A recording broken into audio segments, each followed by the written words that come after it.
Multi-million dollar mini mansions next door to a spider-infested urban jungle?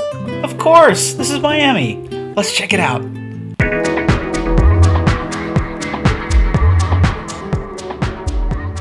I did a lot of research into the area before we moved to Miami in February.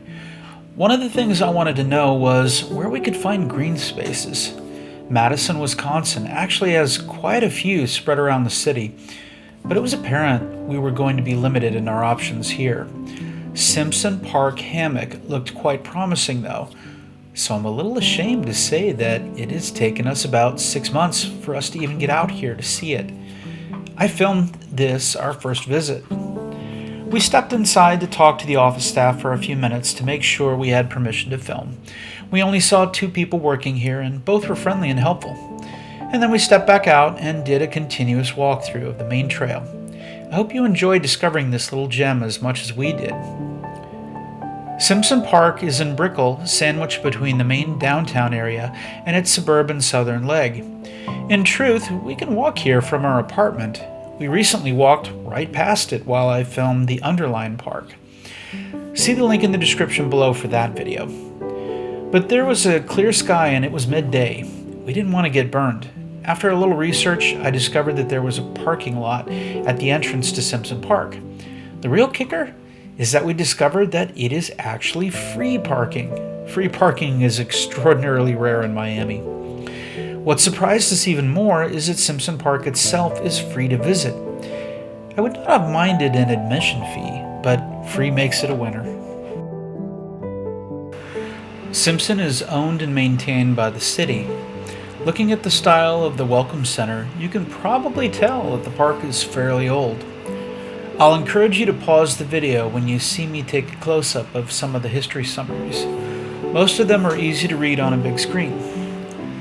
Simpson Park Hammock is named for naturalist Charles Torrey Simpson. Leah LaPlanta writes a flowing essay titled The Sage of Biscayne Bay, Charles Torrey Simpson's love affair with South Florida. It's a long one, but let me read a brief excerpt. Simpson, known in his day variously as the Sage of Biscayne Bay, Dr. Simpson, in 1927 he received the first honorary doctorate in science given by the University of Miami.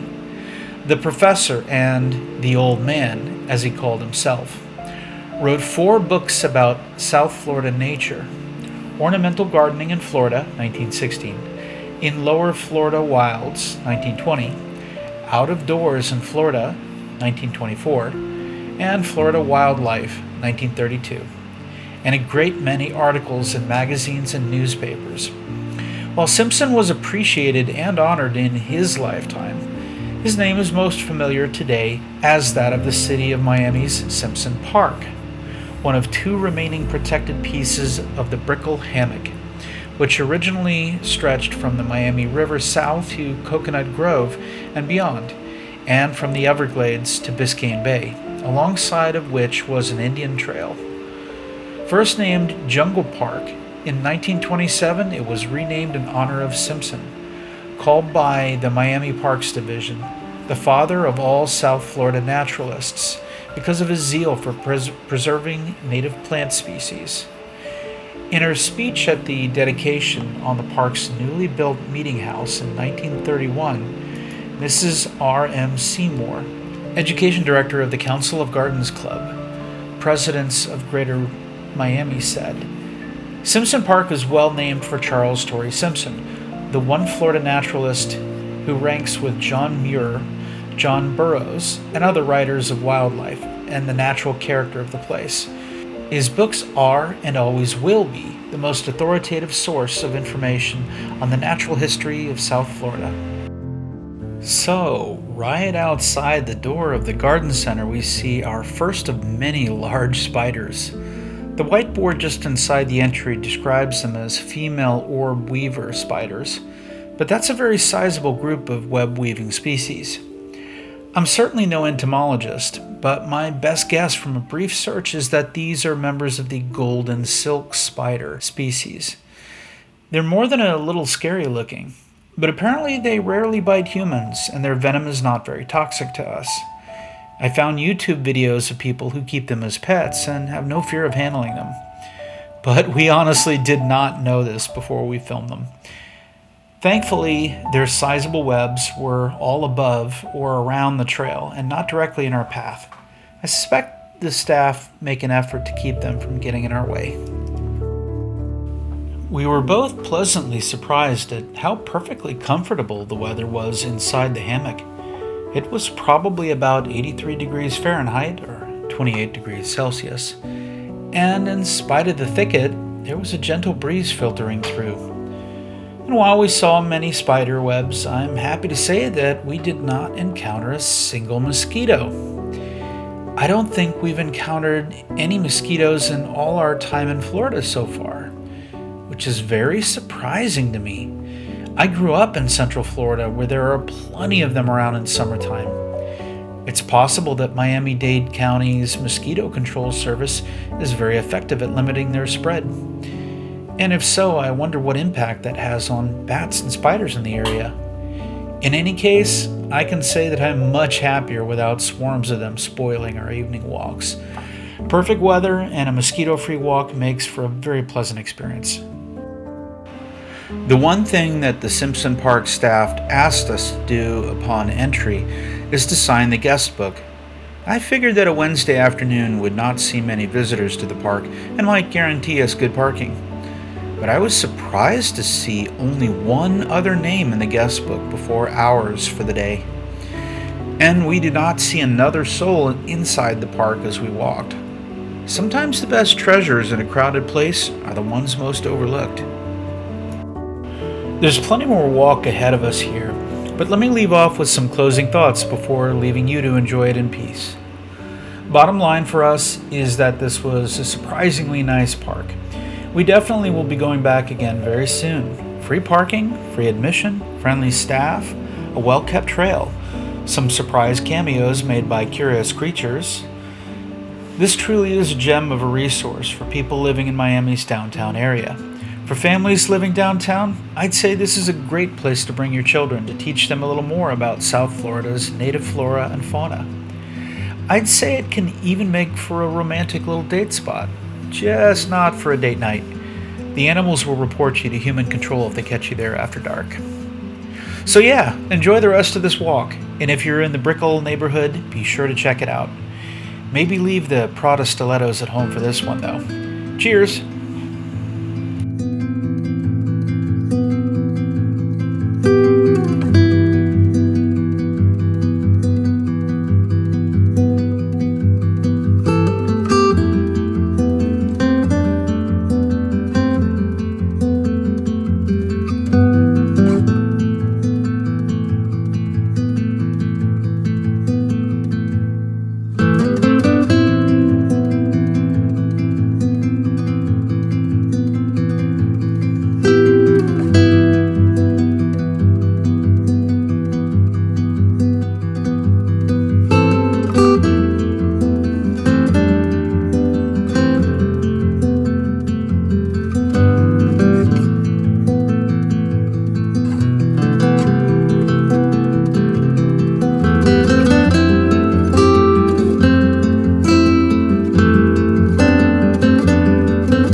Watching sunrise meets my skin.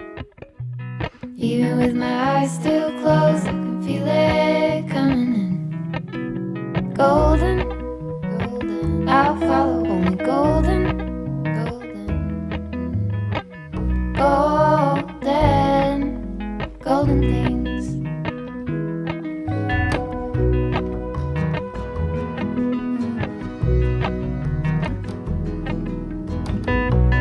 Mountain laurel high fives for miles in spring.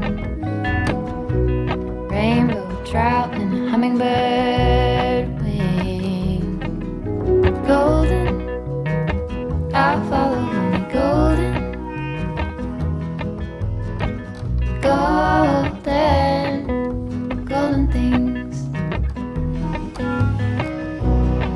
Gold hair, gold rings, gold leaves, gold anything, golden, I'll follow only golden, golden, golden things.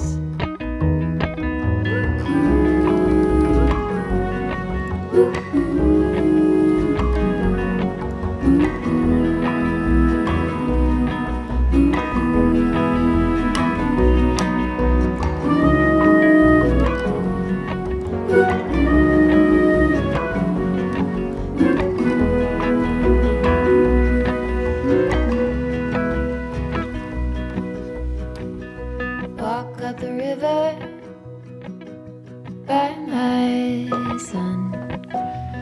Feet step over splinters of the moon.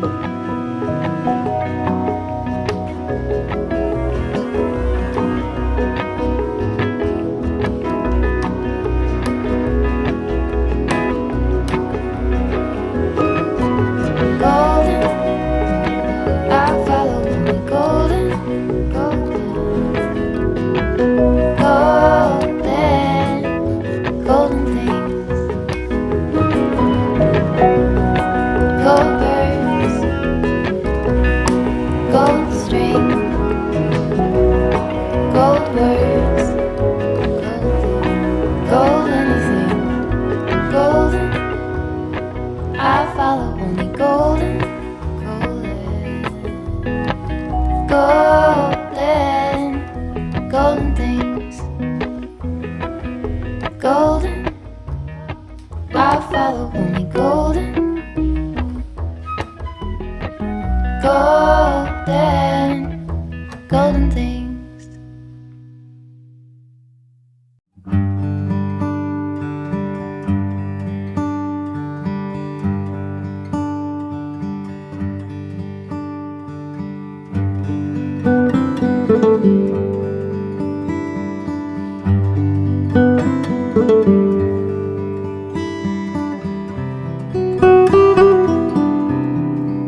Call me, tell me I'm alive.